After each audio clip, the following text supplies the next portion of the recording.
buenas tardes, muy buenas noches, dependiendo en qué momento nos reciban en sus hogares. Estamos de nuevo en Lenguaje y Realismo Mágico, el programa que ustedes reciben normalmente los miércoles y los domingos. Y ahora lo hacemos en el Fondo de Cultura Económica, en la librería universitaria de la UNACH, en la librería del Fondo José Emilio Pacheco, con el gran placer, con el gusto, con el júbilo de recibir a un ser humano que a mí en lo personal me hace muy feliz su presencia. Alejandro Granados Septién, bienvenido a Chiapas, bienvenido a La Frailesca y bienvenida a esta ventana de la televisión que te recibe con los brazos abiertos, con el corazón y por supuesto con el gran gusto de tenerte de nuevo con nosotros. Marquitos, muchas gracias. Gracias a ustedes que tienen la amabilidad de ver esto y pues yo me siento muy honrado, muy complacido de, aunque sea unas gotitas de lo que yo pueda haber recogido por allí en el mundo, venirlo a devolver a mi tierra, porque la mitad de mis antepasados son de Chiapas, desde hace muchas generaciones. De eso vamos a platicar un poco. ¿Dónde nace Alejandro Granados Septién? ¿Qué día de la semana, si lo recuerda? ¿Qué hora? ¿Y en qué lugar? Yo nací en la Ciudad de México, en la casa. En aquella época normalmente no nacíamos en las clínicas, en los hospitales, en las maternidades. Nací muy cerca de la Escuela Nacional de Maestros, donde después llegué a estudiar, donde mi madre había estudiado. En la vida todas esas confluencias son reales y se mueven por hilos que no conocemos. A ver, tu papá, el nombre de tu papá. Manuel Granados Melo. Él nació en aquellas montañas, él y todos mis tíos, en aquellas montañas que están entre La Garza y Montecristo, en aquellas montañas ahí arriba. ¿Tu padre originario? De allí del rancho. Del rancho. ¿No sí, recuerdas el nombre del rancho? El Desengaño, por supuesto. El Desengaño. El sitio más hermoso del mundo. Mira, Marquitos, me ha dolido de verdad bastante que papá se vio en la necesidad de deshacerse de él. Sí. ¿Tu mamá?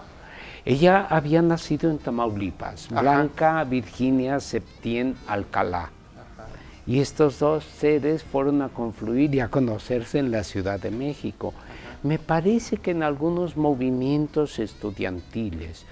Mamá militaba en el Partido Comunista. Ajá. Y papá no tenía una afiliación muy definida, pero la carne manda y por andar con la novia, sí, pues él se alineó allí y así es nació. decir, la ideología fue la del corazón. Sí, esa fue el marco que fijó todo. Bien, ¿cuántos sí. hermanos? Nosotros de la primera camada sí. Fuimos 7 hermanos. Sí. En la actualidad hay 2 que ya no están con nosotros. Luego la segunda camada, porque mamá murió cuando éramos algo pequeños, la segunda camada, pues papá casó con una muchacha de acá de Villaflores, uh-huh, y hay 4 hermanitos. Entonces, ¿cuántos son los hermanos de Alejandro? Bueno, serían 11. 11. ¿Y los nombres? Los nombres. Bueno, el mayor León, mis padres eran muy clásicos. El mayor de nosotros se llama León Augusto Granados Septién. El siguiente, que ya no está con nosotros, yo nunca le dije su nombre. Me voy a sentir un poco raro de decir su nombre, porque siempre le llamábamos el negro. Dado que el mayor, León, es muy blanquito, y el siguiente, por contraste, nació un poquito oscurillo, casi color carbón, como color tizón. Prietito decimos allá, sí, prietito, prietito, sí. Ya llegamos a determinadas especificaciones en Villaflores. Tú sabes sí. Que la presencia del color de la noche es nuestra. Claro, está en nuestra sangre también. Sí. Pero, a ver, ¿cómo se llamaba él? Manuel César. Manuel César. Pero le llamamos el negro. El negro toda la vida. Toda la vida. ¿Y el tercero? Ese soy yo. Tú eres el tercero, Alejandro. ¿Te digo el nombre completo? ¿Cuál es tu nombre completo? Alejandro Virgilio. No, estamos hablando de los clásicos. Incluso hay un Homero, ¿no? Entiendo. Sí, y mira, Alejandro Virgilio, solo una persona me ha llamado Virgilio, tú lo recordarás, el maestro Víctor Noé Mota Castillejo. Claro, claro. Mi querido maestro, mi querido inspector. Sí, sí. Yo no lo conocí, pero mi madre me lo refiere mucho y lo tengo gracias a la memoria privilegiada de ella. Entonces vamos con 4. Sí. Dame los nombres, porque en los ahora nombres 3. estamos hablando de una cultura. Sí, hasta ahora 3. Luego sigue mi hermano Enrique Adulfo. Adulfo como mi abuelito paterno, como el papá de papá, que a su vez mi abuelito era nieto de don Ángel Albino Corso. Bien, ahí aparece el vínculo con el prócer, el benemérito, Claro. porque prácticamente le toca la época de la Reforma. Sin duda, Con era Juárez. el jefe político. Él era el de jefe acá. político en el Sí, momento sí. de la Reforma en este país. Y allí hago una pequeña salida. Hubo un señor, don José María Melo. Sí. Sí. Él fue presidente de Colombia 2 veces. Lo derrocaron en sendos golpes de Estado porque él organizó sindicatos de campesinos y artesanos. A su manera quería implantar, siendo el presidente, una especie de república socialista en Colombia. Los terratenientes, la gente del poder económico, no les gustaba eso y le dieron 2 golpes de Estado y se vino para acá y lo acogió don Ángel Albino. Bueno. Y ese es mi otro tatarabuelo. Ajá, de esa circunstancia histórica, Sí. ahí viene hilvanándose Exacto, exacto. los apellidos, pero también explicándote. Los países, las historias, las tradiciones, la cultura, la ideología, el sentir de todo ello, ¿no? Y estos dos, don Ángel Albino, su hija Amada Corso, se casa con Máximo Melo, hijo de don José María Melo, y de ahí nacen mi abuelito Adulfo y mi tía Sena.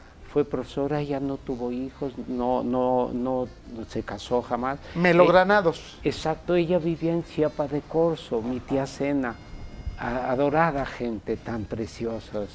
Bien. Estábamos en Enrique Adulfo. Estábamos en el cuarto. Sí. ¿El quinto? Viene mi hermanita, la nena, que nunca le he llamado yo por su nombre. ¿Cuál es el nombre? Ay, casi me estoy atragantando un poco, pero bueno, te lo digo. Virgen de la Soledad. No, sí, perfecto.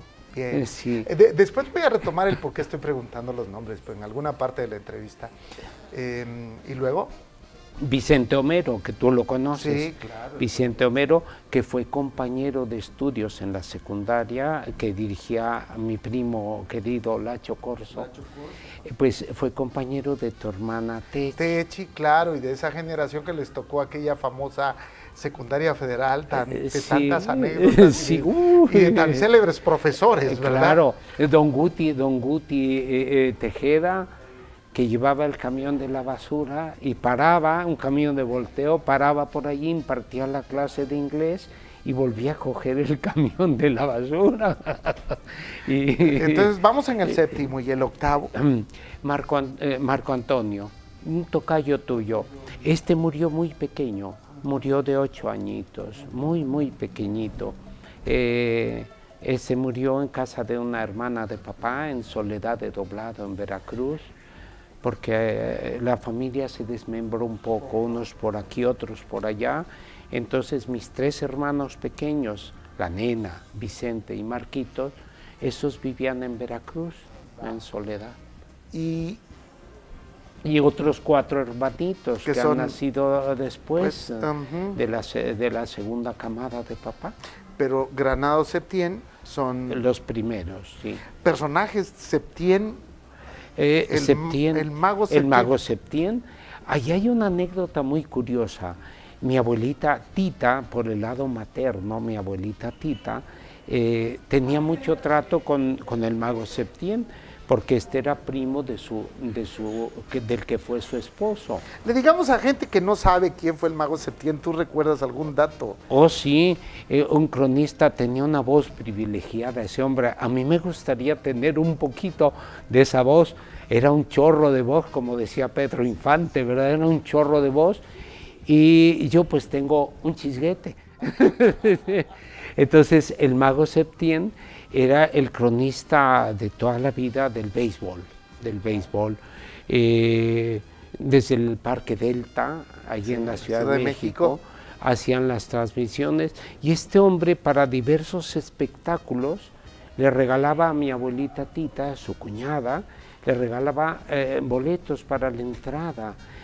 Y íbamos nosotros a un espectáculo, a otro. Recuerdo la única corrida de toros a la que yo fui, fue así, y salí aterrorizado, la verdad. Bueno, nos hemos tomado una buena parte de tiempo, pero no es...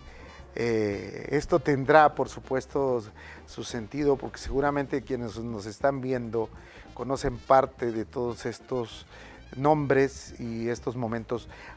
El tercer hijo de la familia Granados Septién, Alejandro, ¿qué recuerda de su tiempo de vida en Chiapas y en dónde? Allí voy, sí. La familia, siendo yo pequeño, papá, mamá, mis dos hermanos mayores y yo, dejamos la Ciudad de México y nos vinimos al rancho, allí al Desengaño. ¿Qué edad tenías? Yo, 3 meses. Ah, caramba. Entonces, pero no lo recuerdo, solo he visto las fotos. Tú sabes, esa es información. Es información que está allí subsumida, ¿verdad? Entonces, tú nada más naciste en México, permaneciste 3 meses. Sí, pero, al rancho. Y al rancho. Estuvimos allí un buen tiempo, pero mamá y mi abuelita Marcela no hacían muy buen contacto. Obviamente, una ideología como aquella... que había nacido en el ámbito de un México que también estaba en ese momento, en eso, venir a una sociedad como la nuestra, rural, a un rancho aislado, muy pero aislado. Que no era una hacienda, a mí, no, era porque un este concepto de hacienda que prevalecía en el norte respecto al rancho o la finca, ¿sí?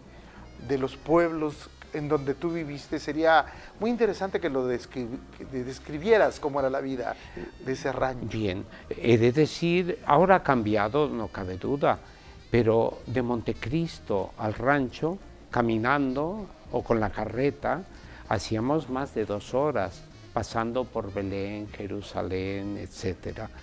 Que es donde están las llamadas grutas de Guaymas hoy en día. Claro, Guaymas eran nuestros vecinos en Guaymas. Entonces, en el Desengaño, si tú estabas allí en ese sitio, podías pasarte una semana y no ver a nadie. La soledad no impuesta, sino asumida como una liberación, como un encuentro con tus raíces, con la tierra. Yo, Marquitos, te voy a contar una anécdota. Ya siendo profesor en la Ángel Pola, mi hermano Enrique y mi papá eran los 2 que llevaban al rancho. Y estos 2, llegó una Semana Santa, me parece, y me dijeron, oye, Alejandro, ¿y si te vienes tú al rancho? Porque estos 2 trabajaban de sol a sol. Si te vienes al rancho y lo cuidas, mientras nosotros nos vamos de fiesta. Y se fueron, no recuerdo si a Cintalapa o dónde anduvieron por allí, pero el caso es que yo tuve 5 días solo. Eso fue muy importante para mí. He de decir que en ese tiempo yo he sido un lector y sigo siendo un lector impenitente. Leer para mí es la vida. Entonces yo andaba leyendo a Máximo Gorki, mi amado Máximo Gorki, un libro que se llama Por el Mundo, luego tiene su continuación otro que se llama Mis Universidades y otro más que es como un compendio, Mis Confesiones. Y yo me encontraba en esas etapas, como antes tú y yo comentábamos, de que uno siente como que está abrazando al mundo y que uno está abrazando al mundo y al mismo tiempo el mundo está penetrando en uno. yo en esos días cuando estaba en el rancho, me iba con las vacas y me tumbaba con ellas, las abrazaba, las acariciaba, los caballos, que papá tenía 2 caballos. Yo vivía amando a los animales y tenía el rancho El Desengaño, tenía 2 arroyos, un arroyón y otro más pequeño, que nunca se secaban. Entonces yo me desnudaba, me bañaba en las pozas aquellas y yo lloraba cada rato, lloraba pero de alegría, de gusto, de estarme sintiendo unido con el universo. Una experiencia difícil de repetir en la vida, pero con esa me bastó. Yo te hago ahí una pregunta.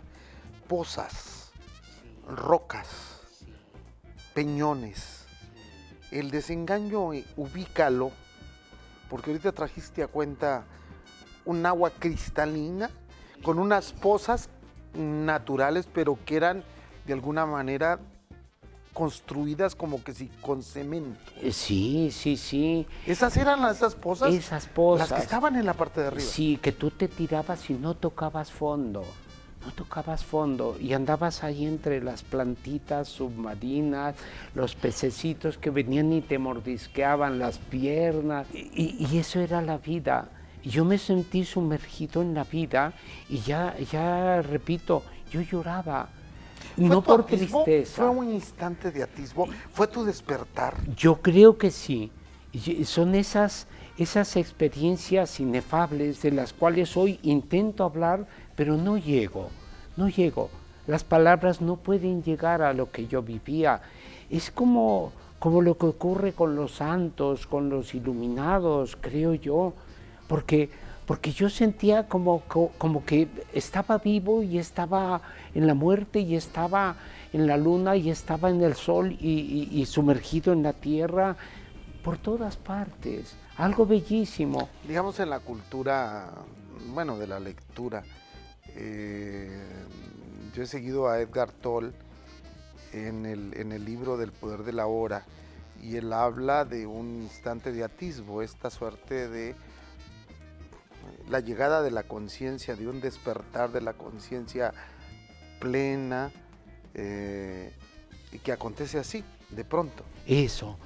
¿Eso te pasó en ese momento? Yo creo que sí, y que no hay que buscarlo, te viene dado y ya está. Y es lo que ya yo como profesor de yoga voy intentando empujar, si se quiere, a mis discípulos, a mis alumnos, a vivir eso, lo que tú decías, el ahora. Y a lo mejor algún día cada quien lo consiga a su manera, ¿no? Cada ser humano tiene un camino. Podríamos decir que sí, aunque no lo conozca. Alejandro Granados Septién inició su camino allá en el Desengaño. ¿Qué más recuerda del Desengaño? Aparte de ese tiempo en la parte alta de la montaña, arriba estamos hablando que está la cañadita hacia Cárdenas, hoy Guadalupe Victoria, el punto de Montecristo hacia arriba, donde baja un arroyo bellísimo, cristalino, ¿no? Y la Garza del otro lado, ¿no? Del otro lado, sí.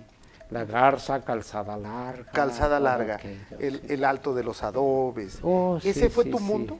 Sí, ¿Cuándo? sí. ¿De qué tiempo a qué tiempo? ¿De qué edad a qué edad? En la infancia, aunque luego, claro, vuelvo yo como profesor al Ángel Pola. ¿Pero tú haces primaria y secundaria en dónde? En el DF, sí, nos volvimos al DF. Ok, estás un tiempo en el rancho, se regresan al Distrito Federal y luego regresas como profesor. Al Ángel Pola, en el año 61. Y allí yo puedo decirlo también con mucho orgullo y con devoción y con humildad. Villaflores, su tierra, sus personas, mis alumnos, las familias, me ayudaron a convertirme en buena medida en un hombre. Yo era un muchacho juguetón, como tú lo decías antes, el menor de todo el grupo de profesores que les guardo un cariño enorme. El maestro Alfonsito, la maestra Lesbia, Carlota, el maestro Carmona, Julieta, Carlota, Rosa Irma, todos, Rosa Irma, mi tía Olga, Irma Ruth, etcétera, sí, todos ellos, el maestro Chus Flores, el maestro Víctor. Gil vino después. Ajá. Gil ya se incorporó. ¿Quién era después. Tu director del Ángel Pola? El maestro Chus. El maestro Jesús Flores Meléndez. Flores Meléndez. Después vino un profesor que se llamaba Venerando González Pérez, y que nuestro inspector a la jubilación del maestro Víctor Noé fue el maestro Arrazola. ¿Y tú? Benjamín. ¿Tú qué grupos diste? ¿Qué materias qué grupos diste? Grupos cuarto y quinto. Me moví entre cuarto y quinto. ¿Recuerdas algún alumno destacado de aquel tiempo? Muchos que tú conoces, entre otros, Roberto Juan Flores y su hermana Marisela, muy queridos. Me acuerdo de Tavo, el Millón, Tabito tan querido, sí, el Centillo, Aurorita Pereda López, están los dos, Romey y Pepe Natarén Obando, ellos dos alumnos muy queridos también, Julián Pereira Castillo, Juliancito tan querido, Hernán Cortés Pereira también, muchos. Bueno, caramba, todo un tiempo en Villaflores, y hemos conversado con Alejandro Granados, que nos ha dado en esta primera parte de la entrevista, porque el concepto del lenguaje y el realismo mágico es, digamos, el eje de este programa. ¿Qué te recuerda de la forma de hablar? Porque no está tan autorizada por la, digamos, los cánones, la ortodoxia de la Real Academia de la Lengua Frailescana, el dejo, el desparpajo, característico del villaflorense, que seguramente lo tuviste con los alumnos y los padres de familia. Sí, y yo llegué a hablar un poco así, nunca lo cogí totalmente, nunca se metió mucho, pero yo amo esa forma de hablar. Me recuerdo, por ejemplo, a mi primo Lacho Corso Espinosa diciendo, y vas aquí, y pos, pongos y pongos. Sí, claro. Hablando de una caída de alguien, ¿no? Ajá. Velo pues. Y de ahí pues, vos, ¿qué haces pues? Eso que nunca me llegó a salir tan natural, pero lo amo mucho. Ya que mencionabas a la Real Academia, bueno, una de mis formaciones es la de ser especialista en lengua. Yo creo que la Real Academia mata las palabras, las petrifica y luego las estudia. No es la lengua viva, no es la lengua de todos los días, del habla con tu familia, con los vecinos, en el comercio. Entonces, vale, la función de la Real Academia pues es de puristas, es de sabios, vale, pero un poco retirada de la vida. Claro, porque diario. Al final de cuentas la manera de pensar, la manera de decir lo que se piensa, obedece a un tiempo, a un ritmo, a un ser, y se traduce a veces en cuestiones tan contrarias como que en Villaflores decimos nosotros, al salido le decimos metido. Sí. Al bien haya le decimos mal haya. Sí. Es decir, y llegamos a grados de precisiones como el que no llega a la propia Real. Cuando te falta un diente, ellos le llaman chimuelo. Nosotros precisamos entre chimuelo y chiniji, porque chiniji es la ausencia de un diente y chimuelo es la ausencia de una muela. De una muela. Entonces esas digamos, purezas son parte de una cultura, pero bueno. Oye, y tú eres el chunco, ¿verdad? Yo soy el chunco el chunquito. De alguna manera, mi padre Guillermo, mi madre Gloria, mi hermana, las tres Marías, porque una es María Nelly, María Esther y María Guadalupe, y yo soy el chunco de los Besares Escobar. Otra palabra muy clara, y seguro que ustedes en la Real Academia habrán visto esto, que generalmente algo no común lleva el sonido che, Sí. Cholino, las gallinas, cholenco, chunco, chento, el choroco, el choco, choco, sí. Casi todas llevan la che. A mí eso me ha llamado desde siempre la atención. Sí, son estas palabras tan típicas de nosotros, ¿no? Y bueno, hay otras que son más chingonas, pero las vamos a dejar para el próximo programa, ¿no? Entonces agradecemos en este primer bloque, Alejandro, el haber caminado hacia atrás con el propósito de ubicarnos a todos en esto. Ahora vamos a pedirles a todos nuestros televidentes que estén pendientes para el próximo miércoles y el próximo domingo, donde hablaremos sobre yoga y constelaciones familiares. Muchas gracias a ustedes por su atención y que tengan buena tarde, buena noche y buena vida, muy buena vida.